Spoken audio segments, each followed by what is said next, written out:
Página 52. Todo mundo está com o livrinho em mão. Lição número 8. Projeto de Deus para a família. Nossa igreja é a igreja da família. Na verdade, tirou o da, agora é a igreja família. Muito pouca gente sabe disso. Nós não somos a igreja da família, nós somos a igreja família. E é interessante isso, porque nós somos uma família como igreja. Então, a igreja família. Igreja onde nós somos irmãos, filhos e filhas. Nós temos pais espirituais e temos irmãos em Cristo. E a igreja como família, quem que é o nosso mano velho? Quem que é o nosso mano velho? Você está em mute, Mara. Está mutada, Mara. Jesus! Jesus! Ele é o nosso mano velho, ele é o primogênito. Ele é o primeiro de muitos. Lembra que eu sempre repito isso, o propósito eterno de Deus é ter muitos filhos semelhantes a Jesus. Ele é o primogênito, ele é o nosso mano velho, e nós seguimos o exemplo dele, queremos ser semelhantes a ele.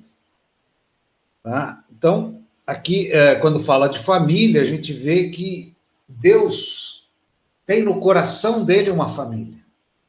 A gente que trabalha com SOSO, que é um trabalho de cura e libertação, a gente orienta as pessoas e conversa com as pessoas, tem uma conexão muito forte de Deus Pai com o seu Pai natural, do Espírito Santo com a sua mãe natural, e de Jesus com os seus familiares, e aí no casamento, cônjuge e tudo mais.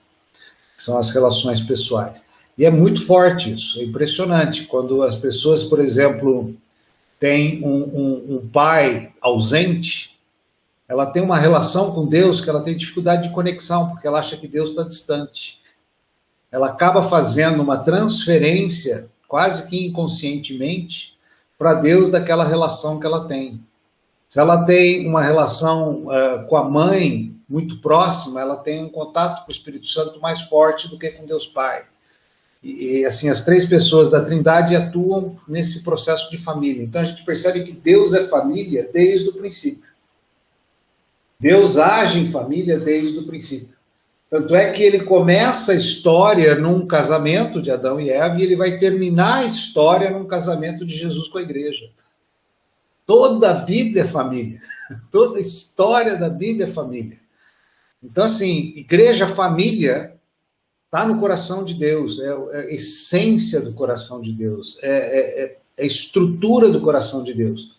E quando a gente percebe que família é como se fosse um dos fundamentos, um dos pilares de sustentação da fé e da vida cristã, a gente percebe também que é o maior alvo de destruição de Satanás. É a maior estratégia dele para destruir o projeto de Deus. Isso vem desde o Éden. Desde o Éden, ele já percebeu que essa estrutura que Deus estava criando era uma estrutura forte e que ele tinha que combater, ele tinha que derrubar, ele tinha que destruir. E eu não preciso de bola de cristal e nem de ser muito observador para ver que a nossa guerra não é contra a carne nem contra o sangue, mas contra principados e potestades. E nós estamos vivendo uma geração e uma época onde a tentativa de desestruturação da família é muito forte. Mas não é exclusividade da nossa época. A história da humanidade, desde o Éden, isso vem se repetindo. O diabo tenta destruir, o povo cai em arrependimento, Deus restaura. Aí o povo prospera porque se arrependeu, se converteu, aí o diabo vem para destruir, o povo se perde novamente, e aí eles caem em desgraça, se arrependem, Deus vai com misericórdia e restaura. Se vocês olharem a história da humanidade, quase todos os impérios, no ápice dos seus domínios, se perverteram. Perverteram na moral, perverteram na corrupção, perverteram nas relações familiares. E aí começa o declínio. Todos eles. Quase que, assim, a história vai e se repete. A história vai e se repete. E você vê a perversão moral, você vê a perversão da corrupção, e você vê a destruição de família. Seguindo a história, e nós estamos vendo isso agora. As famílias se degradando, essa juventude toda se degradando, com valores distorcidos que realmente não reproduzem, e aí a sociedade começa a entrar em declínio. À medida que ela entra em declínio, vem a desgraça, vindo a desgraça, vem o arrependimento. Com o arrependimento, Deus sempre misericordioso restaura. E eu creio que nós podemos restaurar antes do declínio. Assim, eu creio muito na conquista das 7 áreas de influência na sociedade. E ontem, anteontem, eu coloquei um post no Face que eu achei assim surpreendente, porque nós somos de uma geração que skatista e surfista era tudo drogado. E nós temos 2 medalhistas que vangloriam a fé e a família. Falei, gente, que isso? Nós temos uma skatista que foi prata, que dá valor à fé e à família. E temos um surfista que foi ouro, que dá valor à fé e à família. Falei, é de Deus. É um tempo de restauração, é um tempo de renovo. Eu acho que essas coisas não são ao acaso. Porque até 20 anos atrás, eles eram símbolo da perversão. Você queria achar um drogado, era só ir numa pista de skate ou numa praia de surf. Você ia encontrar uma geração perdida. E de repente você vê os campeões, os vencedores, dando um testemunho diferente.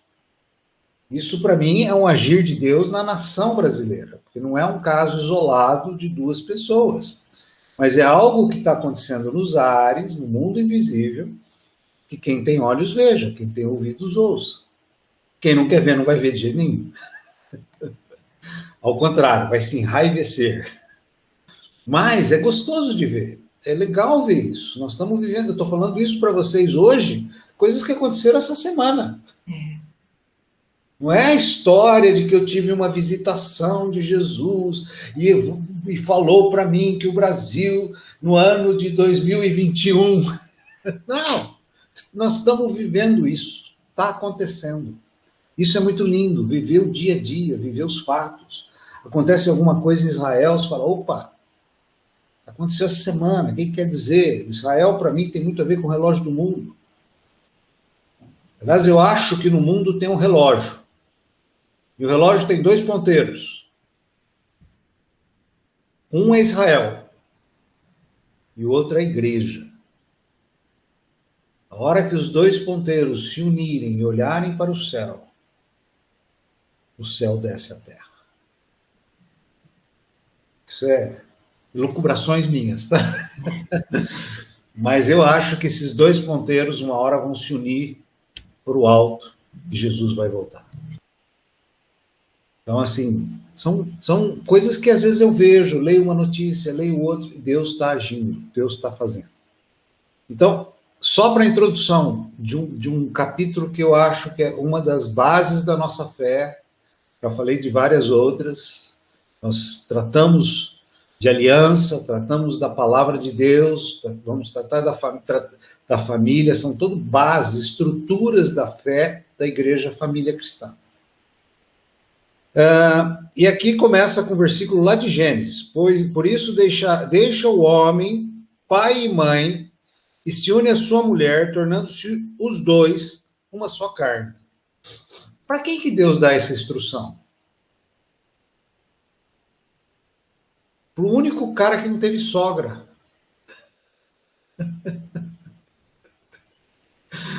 Olha que legal. Uma coisa boa de Adão. E mulher que não teve sogra também. Mas ele dá essa instrução para Adão e Eva, instruindo a estrutura familiar. Ou seja, Adão e Eva, um dia vocês vão ter filhos. Esses seus filhos vão se casar. E vocês têm que sair do caminho. Ele já instrui a primeira família num processo de criação e procriação e crescimento. Ou seja, você ensina a criança a andar, e o dia que ela crescer e andar com as próprias pernas, você deixa ela caminhar.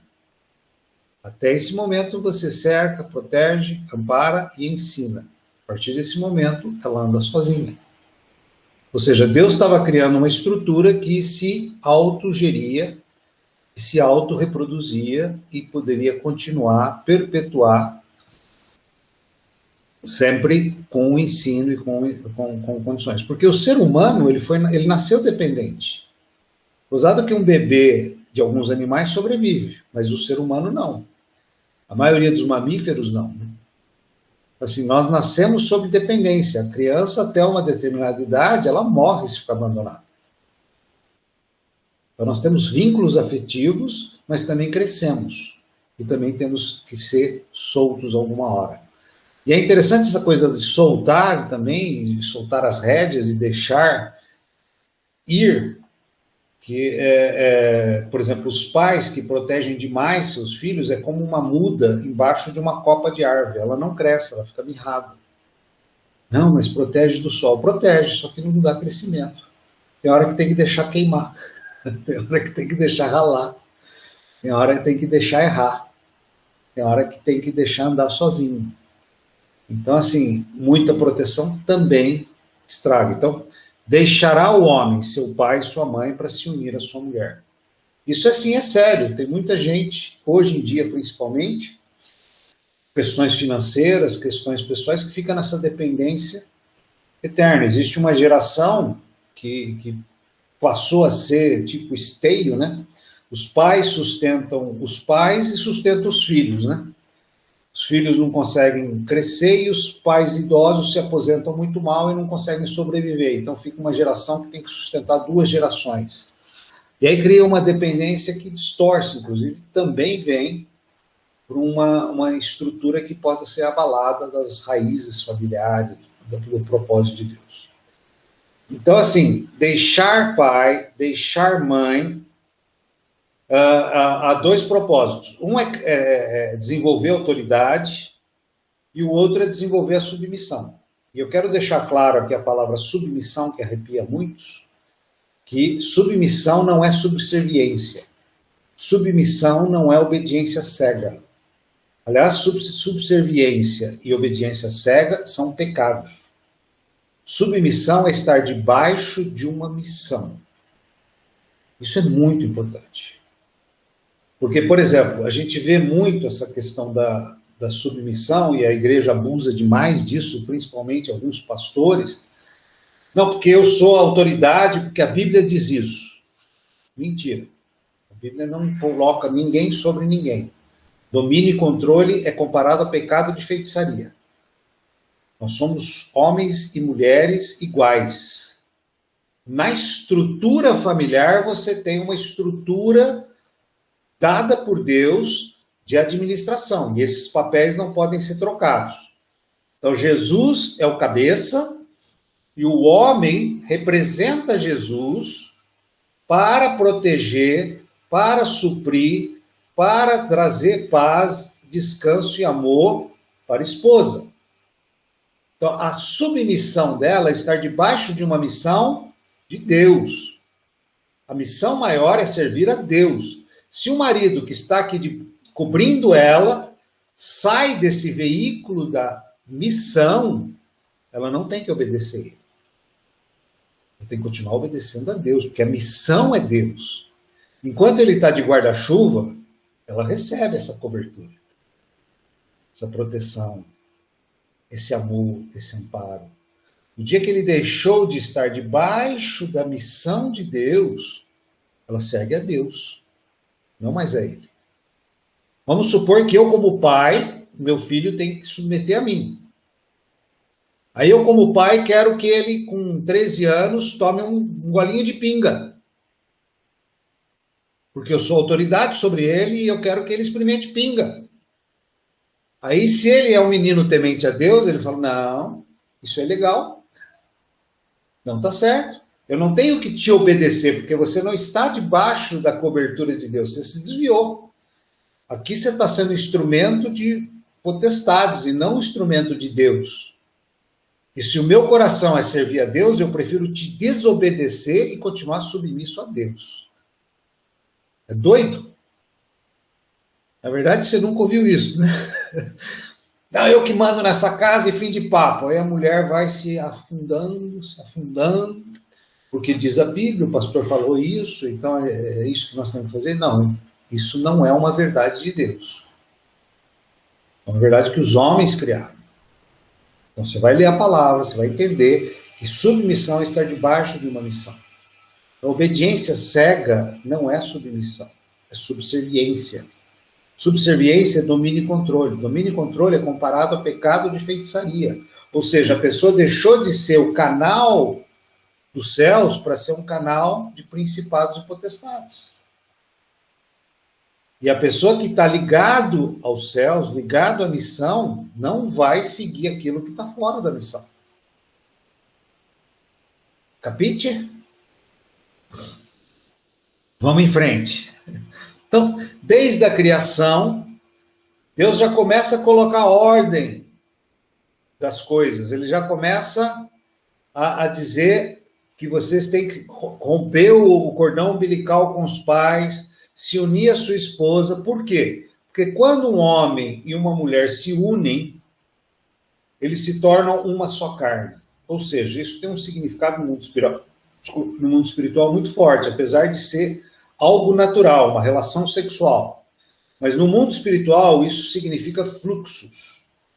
Fluxos de alma e de espírito. Então, o que acontece? Numa relação sexual, você abre portais. Aquilo que você tem dentro de você, não só fisicamente, mas espiritualmente e emocionalmente, é permitido ir para o outro e vice-versa.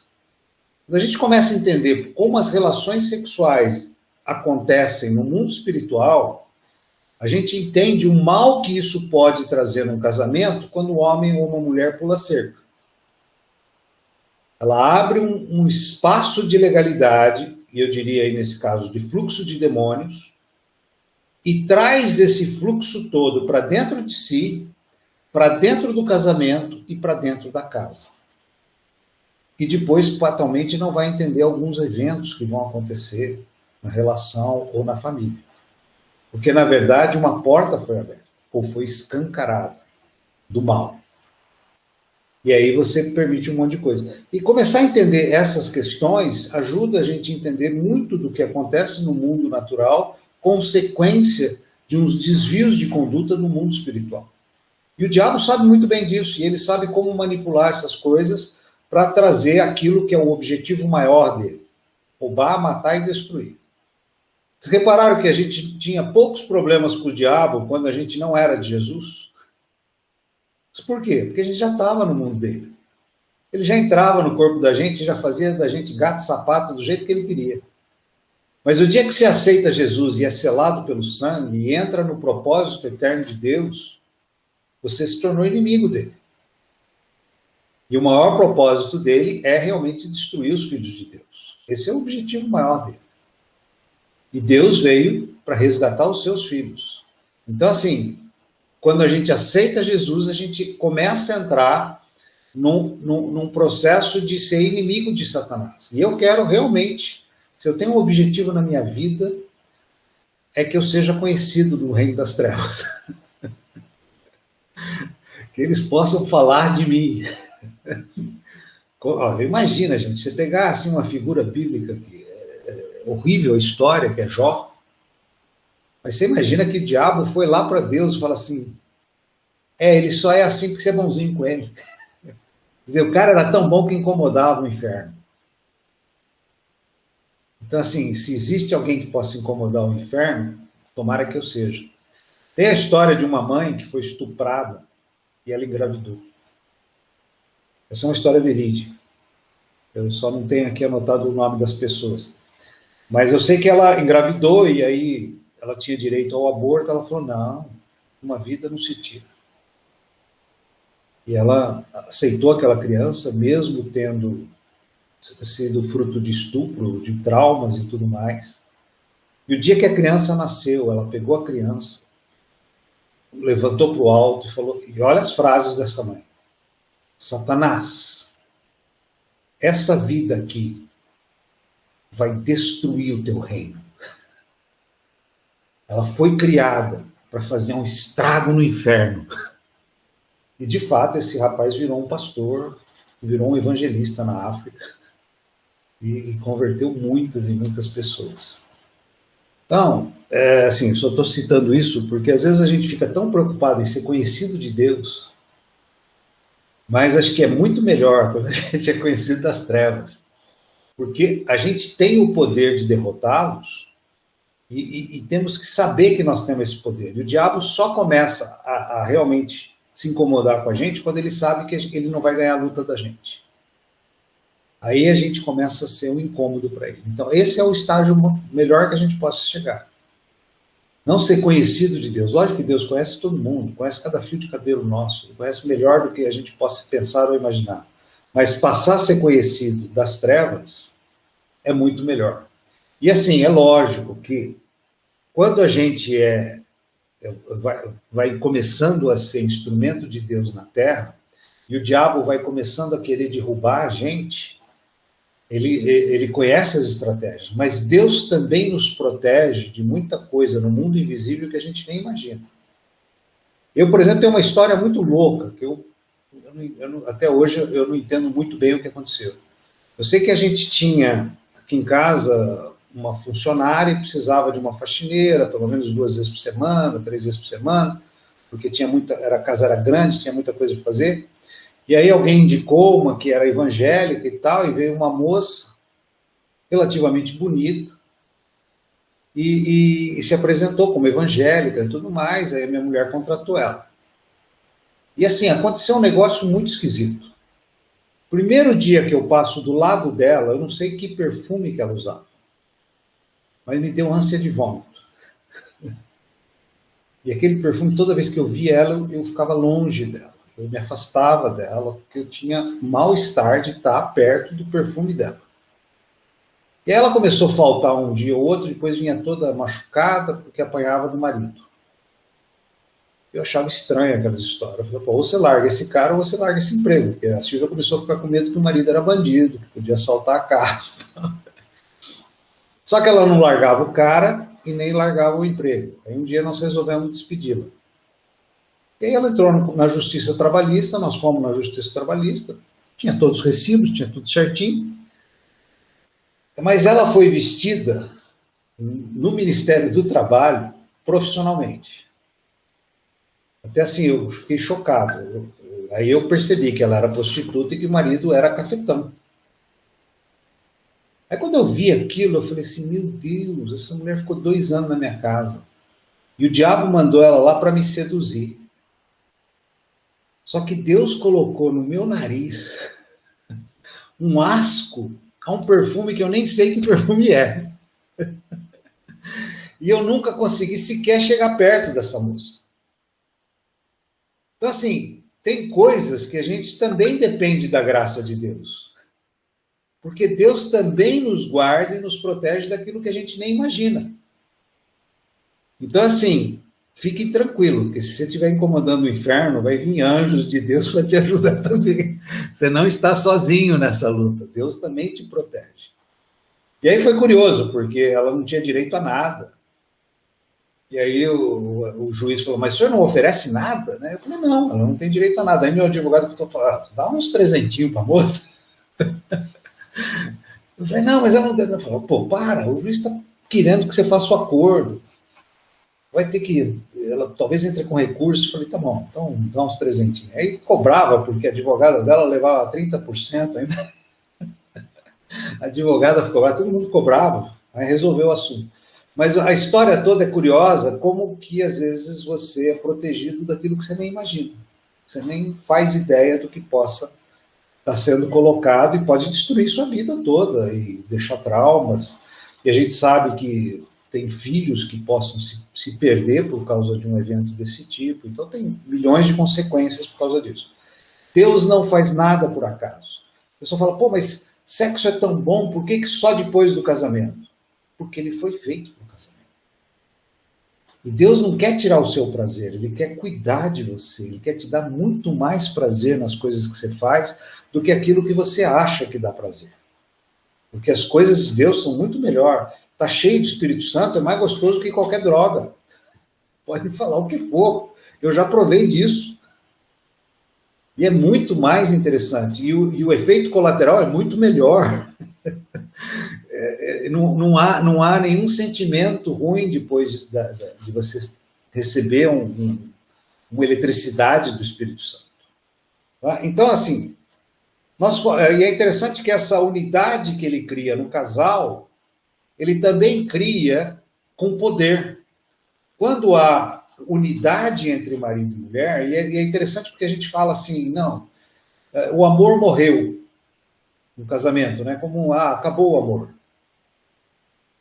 Então, você nem conhece amor, porque amor é cumplicidade, amor é doação, amor é envolvimento de coração, amor não é sexo, amor não é atração. Amor está muito mais ligado a dar do que a receber. Então, assim, a pessoa nem sabe o que é amor. Lógico que morreu, porque morreu uma paixão. A paixão é passageira, é um sentimento momentâneo.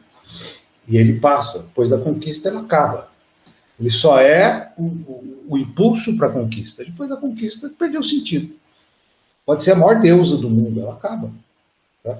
Agora, o verdadeiro amor, não. Ele gera cumplicidade, ele gera intimidade, ele gera relacionamento, ele gera coração, ele tem uma porção de coisas. Então, assim, nós somos criados para ser unidos e não separados. E quando a gente é unido, Jesus fala para dominar. Alguém anotou aí Gênesis 1, 28?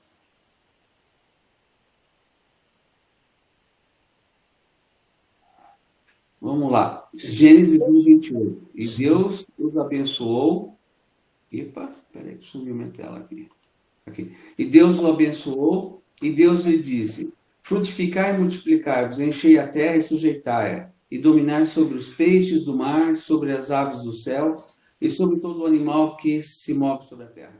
Interessante. Multiplicai-vos.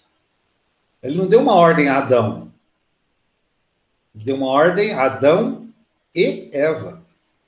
Multiplicai-vos. Deus os abençoou. Ele não abençoou Adão. Ele não abençoou só a Eva. Deus os abençoou. É interessante que aqui ele usa o plural para mostrar que nós fomos criados para dominar, unidos e não separados. Juntos somos mais fortes. E aí ele coloca aqui que antes de nascer um filho, provavelmente, né, não há uma convicção disso, dos dois, o diabo já veio para tentar destruir a formação de uma família. O diabo já veio para tirar deles a possibilidade de dominar todas as coisas, trazendo divisão, trazendo separação e trazendo pecado. Então, assim, e quando a gente vê que Deus tirou eles do Éden, e eu digo que Deus tirou eles do Éden, não os expulsou do Éden. Por quê? Porque se eles permanecessem no Éden, eles iam permanecer em pecado. E eles iam comer da árvore da vida. E aí eles iam viver eternamente em pecado. Assim, tentar levar para o imaginário, eu faço muito disso. Eu imagino que se eles ficassem no Éden e comessem da árvore da vida, eles iam viver eternamente no pecado. E eu acho que como os anjos que pecaram e foram amaldiçoados e jogados para a terra, eles viraram demônios. Então o ser humano, ele ia virar uma espécie de demônio. Porque ele ia eternamente ser um pecador. Alguém já assistiu aquele filme do Senhor dos Anéis? E que tem um bichinho que chama Smirnoff. Não, como é que é? Smirnoff? Não. Ele fala assim, precioso, precioso, eu quero precioso. Eu acho que a humanidade ia virar aquele monstrinho. E a gente ia perpetuar como demônios. A gente não ia mais ter a possibilidade de restauração, a possibilidade de remissão, a possibilidade de voltar a ser filhos de Deus, por causa do pecado e por causa do fruto da vida. E aí eu acredito que Deus, nessa hora, abraçou Adão, abraçou Eva com muita misericórdia e falou assim, eu preciso tirar vocês daqui. Eu preciso guardar a vida de vocês.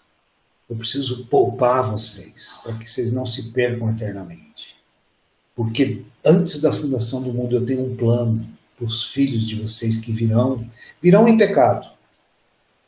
Mas eu vou redimi-los, eu vou salvá-los. E aí tirou os dois juntos para fora do Éden, colocou um anjo lá, colocou fogo na porta para eles não voltarem.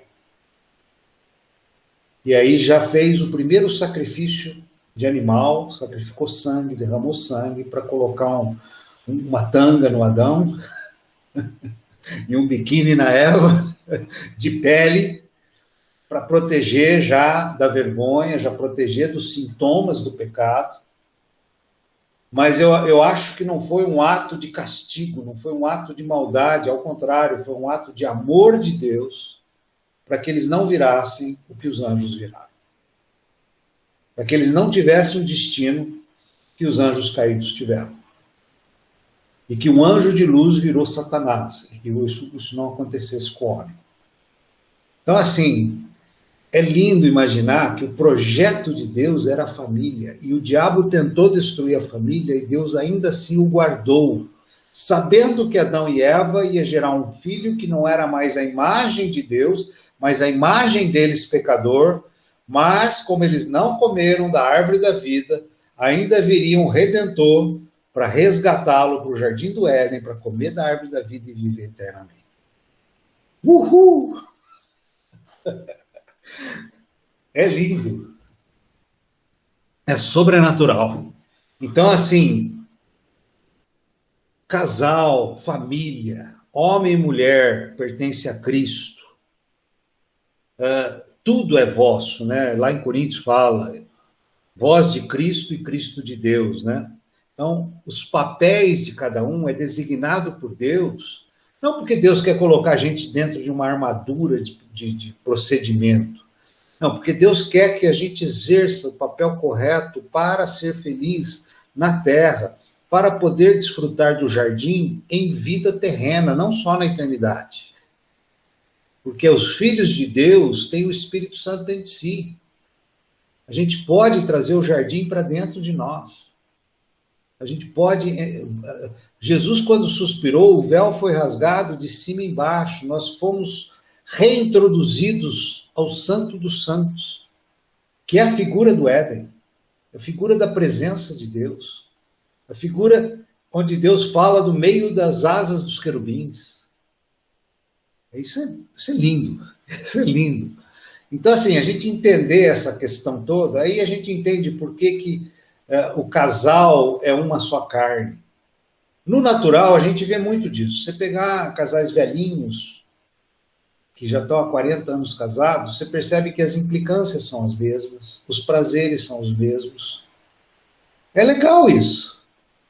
A convivência, a gente agrega na convivência as coisas boas e as coisas ruins. É curioso isso. Às vezes até brinco com a Silvia, né, minha mulher, fala, pô, você pegou tudo de ruim de mim. Tudo que você não fazia, que eu fazia errado, agora você faz junto comigo. E faz também, não é só as coisas boas, a gente acaba virando uma só carne mesmo. A gente acaba... Isso, quando a gente descobre que amor... Isso é muito lindo, gente. Amor é cumplicidade. Se eu tenho um amigo nessa terra, uma pessoa que conheça meu coração, mais do que qualquer pessoa, mais do que a minha mãe, é minha esposa. Depois dela, talvez eu mesmo, que eu ainda tenho dúvida se eu me conheço, e Deus. Porque eu acho que às vezes eu não me conheço, mas é interessante. Então, essa cumplicidade, esse relacionamento, ele vale muito mais do que as questões físicas, as questões naturais, as questões do dia a dia. Uma vez eu ouvi de um artista, assim, já tinha lá os seus 70 e poucos anos, perguntando se ele não ia fazer uma plástica. Aí eu achei tão bonito que ele respondeu, ele falou assim, Fia, tá vendo essas rugas aqui? Levou 70 anos para elas serem criadas. Você acha que eu vou tirar? Tem história aqui. Você está querendo tirar a minha vida. Então, gente, existem coisas mais importantes que as rugas, mais importantes que uma celulite, mais importantes que as dores.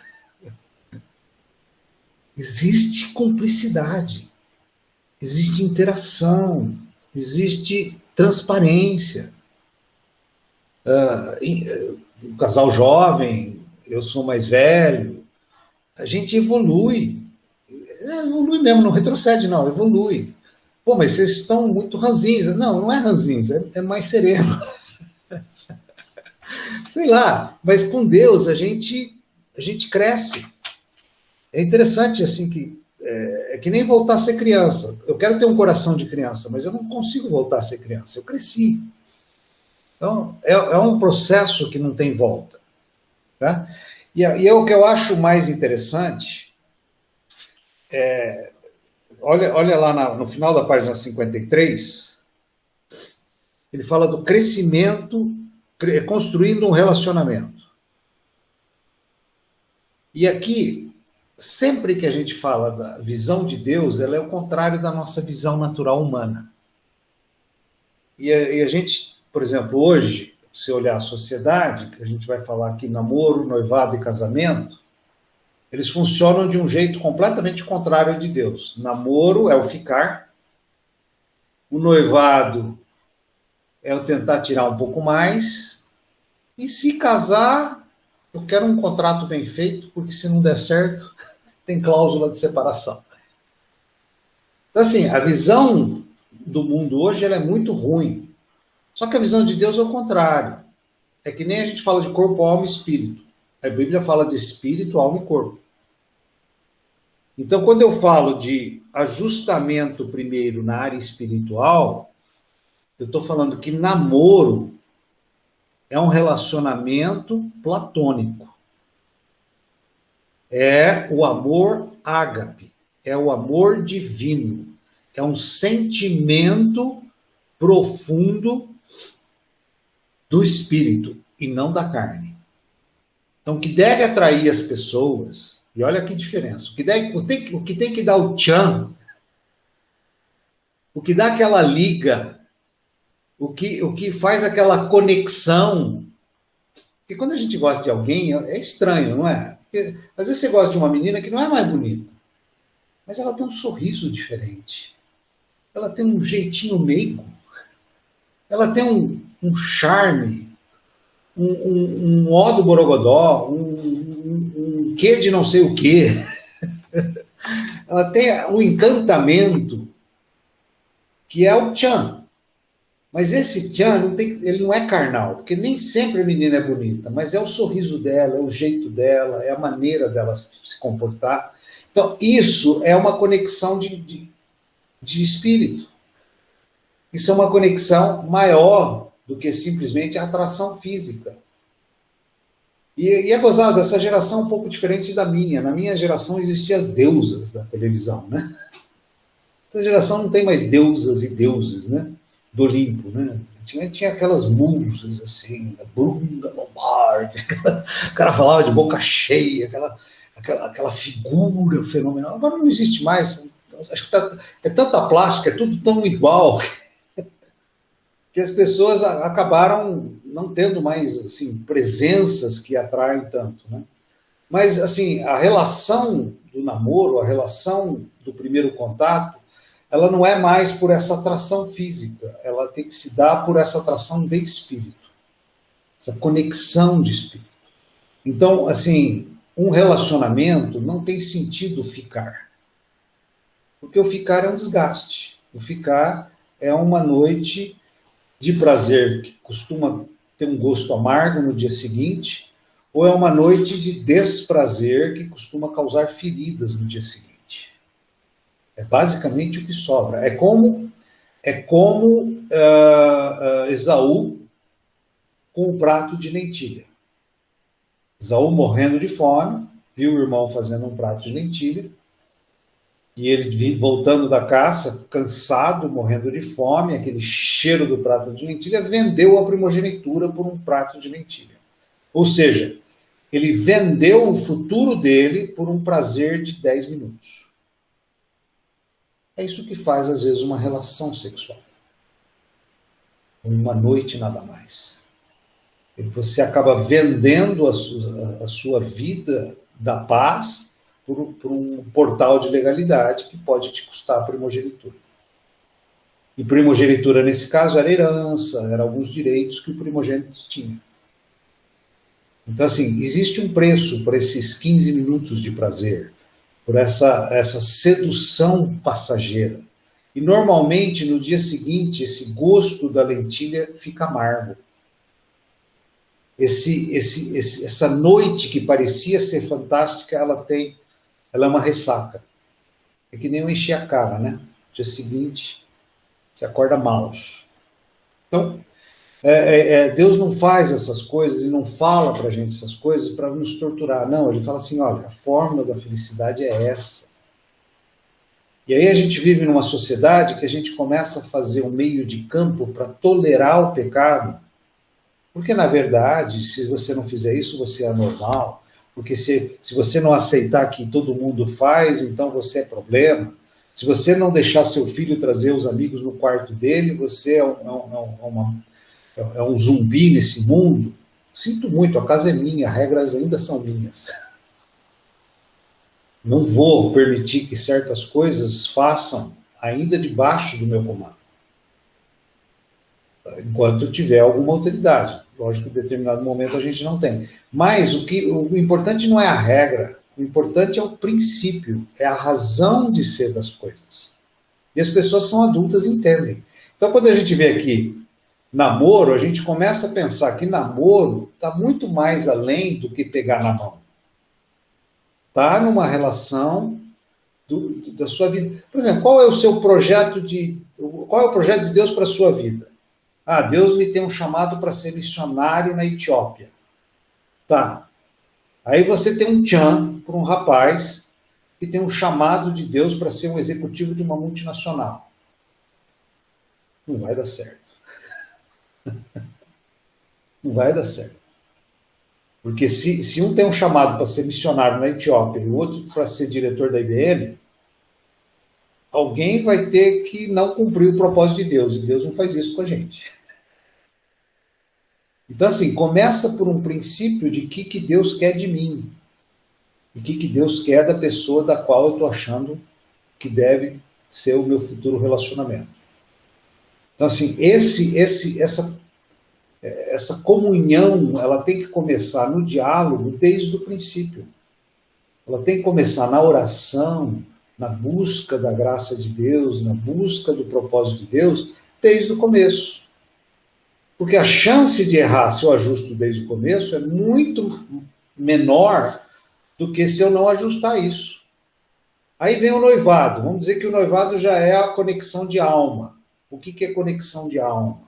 É as emoções, os sentimentos, a inteligência.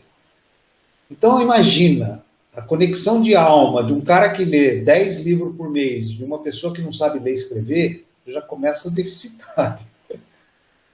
Ou você tem uma subserviência de um dos lados, e aí é quase que uma relação escravocrata, e aí a coisa pode não dar certo. Pode dar certo, Deus pode todas as coisas, mas essa conexão de alma tem que ser muito bem resolvida. Muito bem resolvida. Porque senão não vai existir conexão, só vai existir um manda, o outro obedece. Não vai existir diálogo. Porque há uma diferença muito grande de inteligência, vamos dizer assim.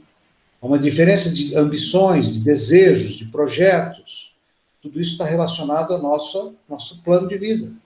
Lógico que é o começo de um relacionamento, pode ser que a gente ainda tenha muitos desejos que não estão alinhados com a vontade de Deus. E o relacionamento vai ajudar a fazer esses alinhamentos.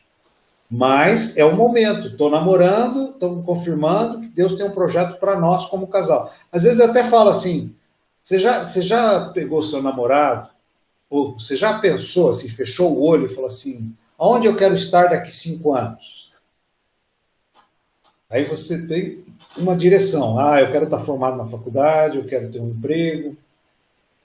E aí, quando você fecha os olhos, imagina você daqui a 5 anos, você se imagina casado? Você se imagina uma família? Como é que você se imagina?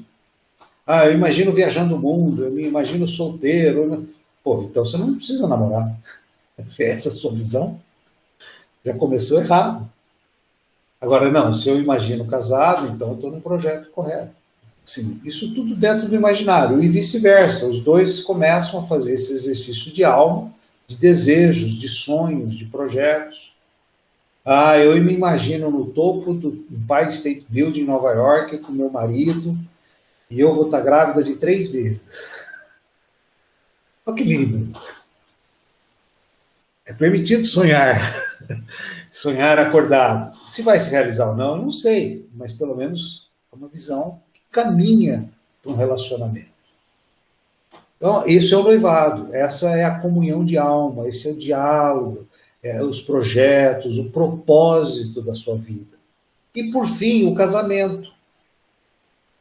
E, lembra que eu falei, começa com amor ágape. Amor ágape é o amor incondicional, é o amor que dá a vida pelo outro. E quando a gente está apaixonado, a gente pula na frente de um carro para salvar a namorada.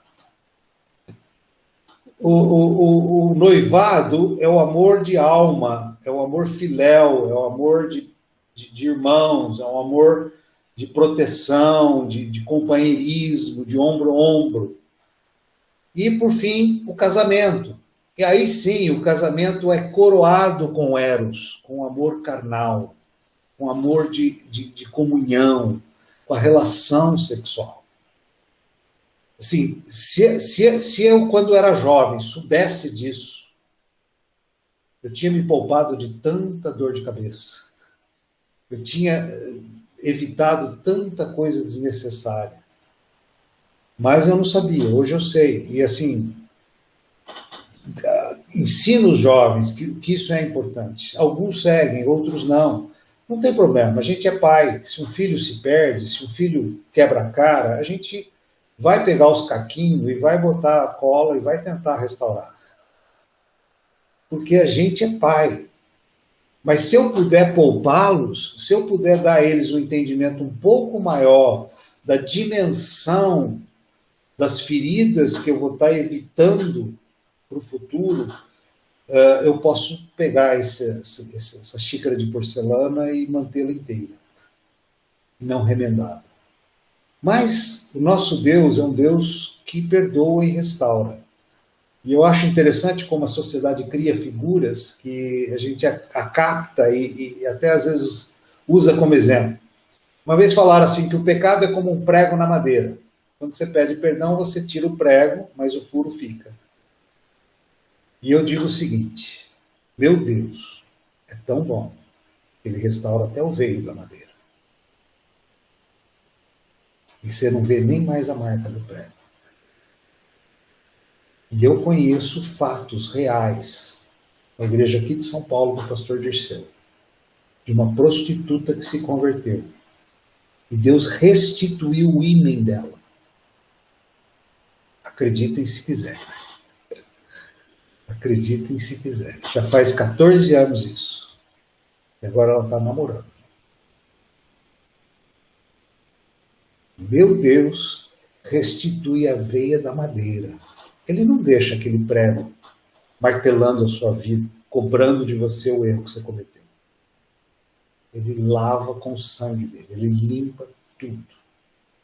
Não vai ficar exposto para os outros. Não vai ser motivo de vergonha pública. Ele restaura. Ele faz o que os homens não conseguem fazer. É muito comum casais, vocês já fizeram curso e tal, pau que nasce torto, morre torto, nasci assim mesmo, se quiser me aceite como eu sou. Cara, você me desculpa, você não conhece o marceneiro que eu conheço que conserta pau torto. Marceneiro que eu sirvo, pau que nasce torto não morre torto, não. Ele endireita. Ele endireita. Quando eu era criança, eu jogava tênis, as raquetes eram de madeira. E a raquete de madeira, se ela molhava, ela empenava. Então, quando você usava uma raquete de madeira, você chegava em casa e punha numa prensa. Era um quadrado assim de madeira, 2 quadrados de madeira com os parafusos. Por que você punha na prensa? Para que aquela raquete não empenasse. Mesmo que você não usasse na chuva. Você guardava ela na prensa. E o meu Deus é esse Deus que vai pegar uma raquete empenada, vai te colocar na prensa. E vai deixar você retinho, retinho. E retinho é retidão. Retinho é vida santa. Amém? Então, assim, quando a gente fala de Deus, a gente fala do caminho contrário dos homens. Fala de namoro, fala de espírito, fala de noivado, fala de alma, fala de casamento, fala de sexo. E esse é o caminho de Deus. O caminho dos homens hoje é o contrário. Namoro é sexo, noivado é comprometimento financeiro e casamento é ver se dá certo. Não é assim que funciona. Casamento é o coroamento. Ainda que a Disney coloca foram felizes para sempre, eles deviam colocar serão felizes para sempre com Jesus. Porque ali é o começo de uma nova jornada. Se começar tudo certinho. Amém? Então, assim, eu gosto de colocar todas essas questões. Aqui tem algumas perguntas interessantes sobre o namoro, né? Qual é meu alvo de vida em Deus quando se namora, né? É uma pergunta para saber do Espírito. O que Deus quer de mim? Lembra que a gente falou isso? Vocês responderam isso?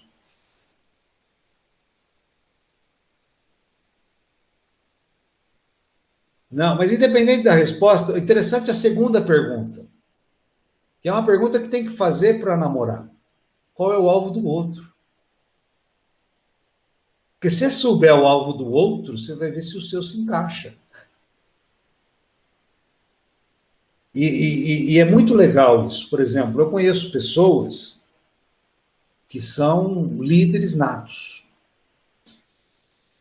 E são coléricos, né? E tem espírito de liderança. E tem outros que são mais supina, que são mais fleumáticos. Tem espírito de ser liderado, né? Quando casa dá certo. Mas eu lembro que eu conheci um casal de pastores. E a mulher tinha esse espírito de liderança e o homem tinha esse espírito de liderado. E ela se reduzia para que ele crescesse. Eu achava tão bonito aquilo. Porque, assim, ela tinha o ímpeto e ele era mais o pacatão. Mas ela forçava para ela ser menos e ele ser mais.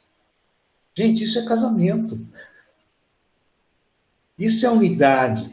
Eu achava assim tão interessante que ela tentava não correr na frente dele, ela tentava caminhar junto com ele. E o contrário também, às vezes, e até financeiramente, ela ganhava muito mais que ele. Mas também entregava tudo para que ele administrasse.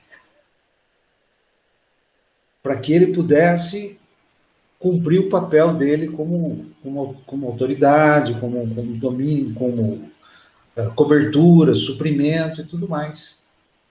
Então, assim, é maluco isso, mas é interessante hoje, esse casal já está com 75, 80 anos, e os frutos que eles estão deixando. É impressionante. É impressionante. Inclusive tem genro pastor, tem um monte de gente na família assim, com frutos muito fortes, muito bons. Por quê? Há uma unidade, há um servir ao outro o tempo todo. Mesmo com temperamentos completamente diferentes. Lembrando que Quando a gente usa o inverso, né, de espírito, alma e corpo, o amor ágape, o amor filéu e o amor eros, lá em Isaías também usa essa figura. Você começa a voar como águia, correr e não se cansar, caminhar e não se fatigar. Ou seja, você não começa decolando como um avião, né? Anda, corre e voa. Não, mas a vida nos céus é aterrissando. Você voa, corre e anda. E isso mostra a vida de águia muito mais do que de galinha. Você enxerga longe os fatos para depois agir no terreno. Você enxerga o mundo espiritual para depois agir no natural. E não fica andando no natural tentando descobrir se tem alguma coisa no espiritual. Às vezes você vai perder o bonde da história. Então, assim, é muito legal entender o reino de Deus, como a gente tem que reprocessar toda a nossa maneira de pensar, a nossa forma de agir, tá? Tem tanta coisa aqui que eu pulei, mas o horário não me permite. Tá? Na minha vida, eu já tentei algumas coisas que não deram certo. Eu gosto de citar essa situação porque o livrinho vocês vão ver que fala muito dos papéis de marido, de esposa e de filhos. E como a sociedade hoje, na busca de destruir a família, está tentando inverter o processo familiar. Por exemplo, o movimento feminista tirou o movimento patriarcal e implantou o movimento matriarcal. E aí as mulheres descobriram que fizeram a maior burrada da vida delas. Porque no movimento matriarcal, elas passaram a ser chefe do lar, supridoras do lar, mãe, e ainda tinha uma ameba para cuidar, o marido. Os homens, por sua vez, acharam ótimo, não tenho mais que fazer nada, vou virar uma ameba. E vou ficar sem fazer nada. Aí as mulheres não aguentaram o matriarcado. Era muita carga, era jornada tripla, quádrupla. Tinha que trabalhar fora, faxinar a casa, cuidar do marido e ainda cuidar dos filhos. Aí elas abriram mão. No que elas abriram mão, começaram a surgir os imperadores. Quem começou a ser o chefe da casa? Os filhos, as crianças, os verdadeiros imperadores. Aí a sociedade não pode relar, não pode bater, não pode isso, não pode aquilo. O governo começa a interferir na forma de se educar. As casas do Minha Casa Minha Vida são dadas às mulheres, não são dadas aos homens, porque os homens não cuidam das suas famílias, os homens já não são mais chefe do lar, eles já não têm mais responsabilidade. E aí os imperadores não têm estrutura para cuidar de uma família. As crianças não têm condições de cuidar de uma família. Aí surge o salvador da pátria. Quem que é o salvador da pátria, da família? E o projeto de destruição da família é resolvido? O governo. Aí é o governo que vai cuidar das pessoas. E aí o governo cuida de pessoas e ele destrói a família. O projeto está feito. É o governo que cuida das pessoas. E as pessoas não vão ter raízes e não vão ter estrutura porque não vão ser formadas de família. Olha que doideira. É assim que a sociedade é hoje. Eu, quando fiquei viúvo, eu tinha 2 filhas adotivas e as gêmeas que eram minhas. E aí a família surge, uns querem ficar com as adotivas, outros querem ficar com as gêmeas. Eu falei, não, minha família não vai ser destruída. Eu vou manter minha família, eu já tinha princípios de Deus, eu vou cuidar das 4. E como pai viúvo de 4 filhas, eu quis ser pai. Eu quis fazer tudo o que um pai e uma mãe podia fazer. E eu descobri uma coisa muito triste. Você não consegue. Tem papéis que, se você quiser fazer, você vai dar com os burros na água. Você não consegue ser tudo ao mesmo tempo. Ou você se assume como pai, ou você se assume como mãe. Mas você querer ser os dois, por isso que a Bíblia é clara sobre o papel de cada um. Você não vai fazer nem bem um, nem bem o outro. Quem tem empresa sabe que o ótimo é inimigo do bom, né? Aquela coisa de tentar fazer tudo perfeito. Então, assim, às vezes você quer proteger tanto os seus filhos, e você quer cobrir eles de tudo aquilo que possa faltar, que você mais estraga do que ajuda. Eu só fui perceber isso. Eu fiquei 6 anos viúvo, quando eu casei de novo. Que aí começou a aparecer os desequilíbrios de muita proteção, de muito exagero.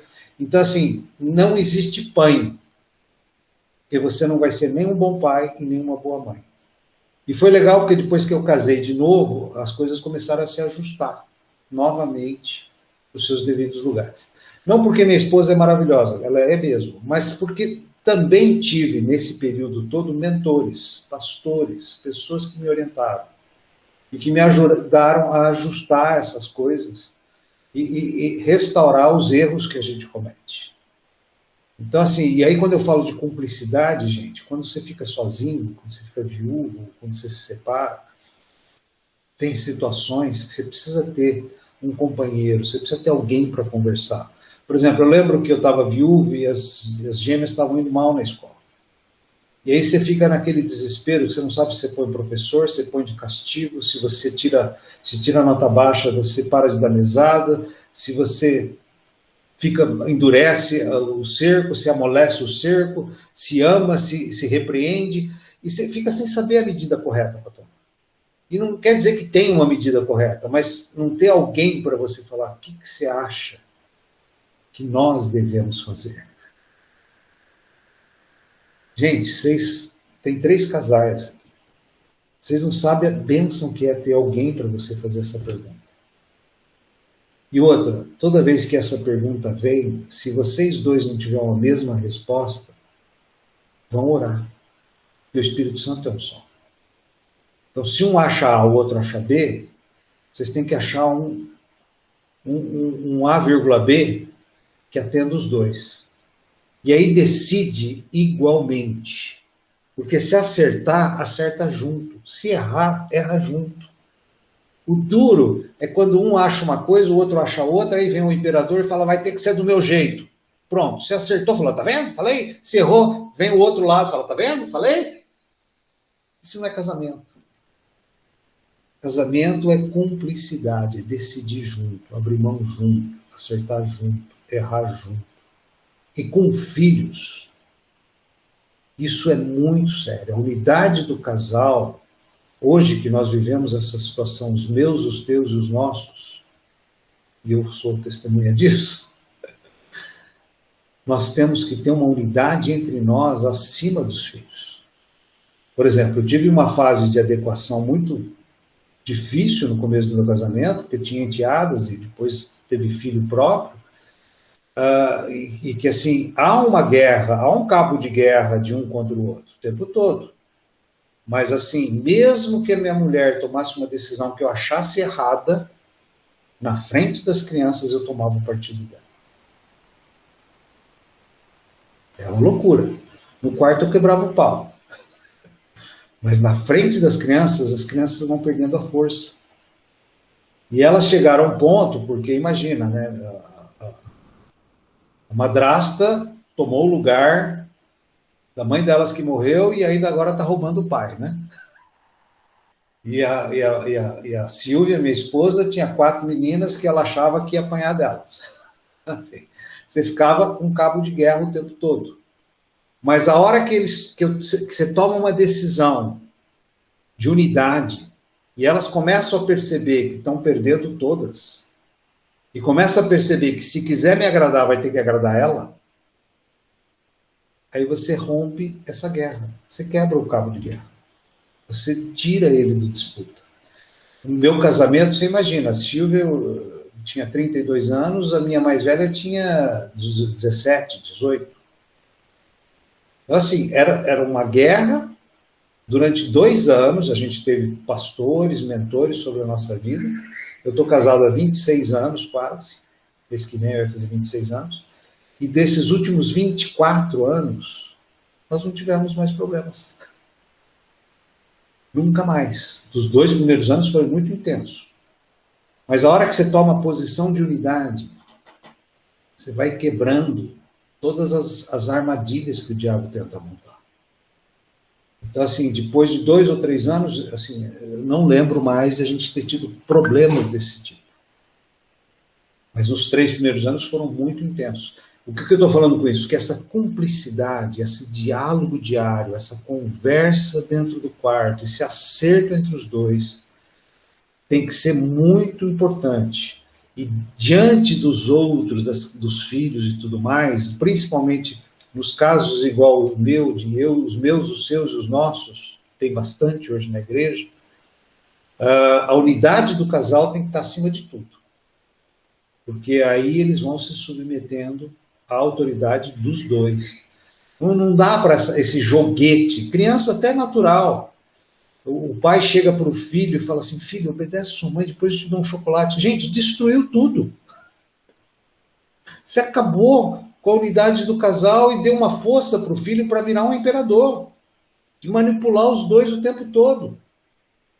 Percebem? Então, assim, é importante essa estrutura familiar. E o William comentou realmente, assim, essa lição de família fala muito de casal, é lógico. A unidade do casal é a estrutura do lar. A quebra do casal desestrutura não só o casal em si, mas até os filhos. A gente sabe disso, quantos traumas a gente tem que cuidar por causa disso, tá? Então, assim, a mensagem que fica é: família é um projeto de Deus. E mesmo que a gente tenha problemas, procure ajuda, procure resolver, procure abrir mão, procure ceder, procure o caminho mais próximo do Espírito Santo. Porque Deus não nos deixa na mão, Ele sempre tem uma palavra de socorro. E procure mentores também, procure pessoas para ajudar vocês. Amém? Alguma dúvida? Passamos aqui batido, eu espero que vocês leiam. Muito bom. Espero que vocês estudem. Aqui na educação de filhos, eu até anotei aqui o que eu acabei de contar, sempre decidir juntos. Sempre. Posso contar N histórias aqui que a gente ficou dividido, vamos orar, fomos buscar orientação, decidimos junto. Se acertamos, acertamos, se erramos, erramos, mas ninguém acusa ninguém. Cumplicidade. Casamento é cumplicidade. Amém?